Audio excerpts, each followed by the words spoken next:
How to remove salt residue from commercial carpet, Lehigh Valley, PA. As the winter season fades away, commercial establishments often look to clean and refresh their carpets. This is why commercial carpet cleaning is one of the most popular services requested during this time of year. Carpets are often overlooked in day-to-day maintenance, which can lead to a buildup of dirt and salt that can make the appearance of carpeting look terrible. Clean carpets can give your building a professional and inviting appearance, leaving a lasting impression on employees and visitors. At Bob's Valley-wide Carpet Care, we use a thorough and scientific approach to carpet cleaning to ensure that all contaminants are removed from your carpets. We use a brush machine to break down the salts and other contaminants in your carpets, making it easier to remove them. Then we use a steam cleaning process to flush away all salt and leave your carpets looking and smelling fresh.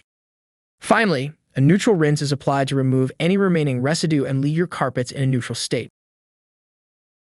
Relax and call Nate Conrad today, General Manager.